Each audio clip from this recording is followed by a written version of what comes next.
So any other stocks you want to talk about? Or you think I know we both like you like I think you like Payfare, right? I love the business model. Um, for me, the one question I really have is like how much more growth, how much runway is it? Because Right. they've landed a lot of big customers, and there's not really that many big customers out there.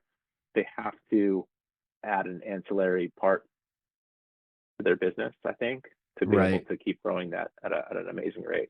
I mean, or like DoorDash is their biggest customer, right? Um, Are they? Do they have Lyft that yet? one, They have Lyft or no?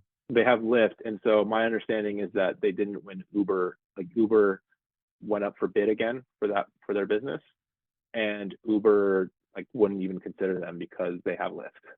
Oh, okay. They didn't want to, they can't, they can't do what Lyft is You doing might want to say, you to okay, help. we'll drop Lyft. You take us. You might want to make that phone call. Yeah, yeah, We'll switch right now.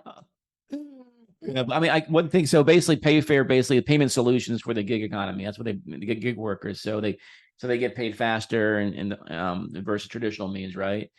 And when I was yeah. reading, Business model wise, like, I mean, look, it's free for the Lyft driver, right, or the gig worker. It's free for them. It's free for the company. So like DoorDash, Uber, Lyft. They have Uber in Canada.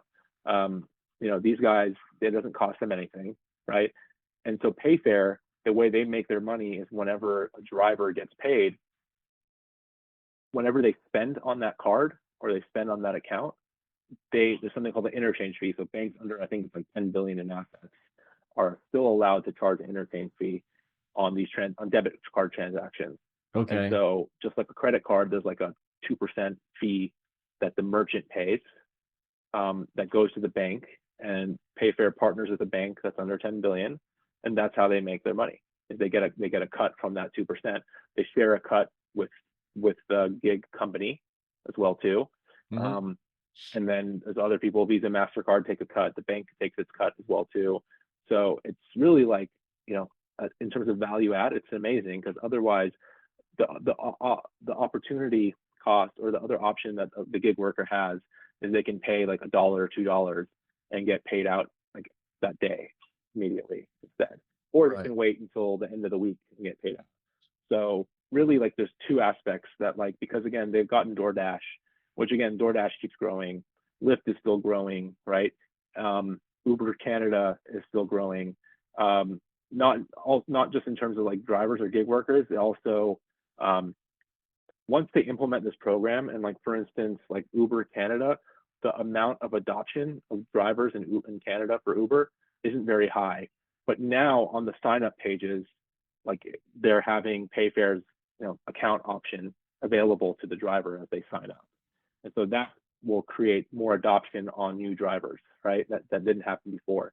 And again, like Uber wants to do it because they make money. It's an additional source of revenue that they can make that they don't make otherwise, hmm right? So it's an amazing business model where, like, so almost like I can't think of a party that loses, you know, Right. in this. It helps so many people, right? It helps so many different parties, like the driver, the company, the gig company, and Payfare.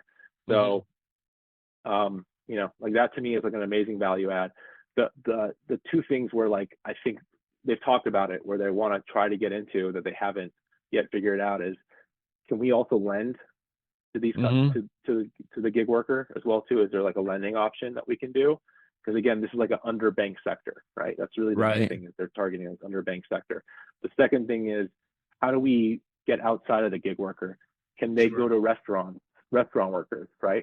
And like, if you think about it, you work at a restaurant, you don't get paid after your shift, right? You have to Right. wait 2 weeks to get paid when payroll is run. So if they're able to fund them in advance somehow, some way, right? Not only is it great for the restaurant worker, but it can be a competitive advantage for the restaurant that uses this and pays the employee, right after their shift. Hey, we'll pay you right after. While this other restaurant down the street, you have to wait 2 weeks to get paid.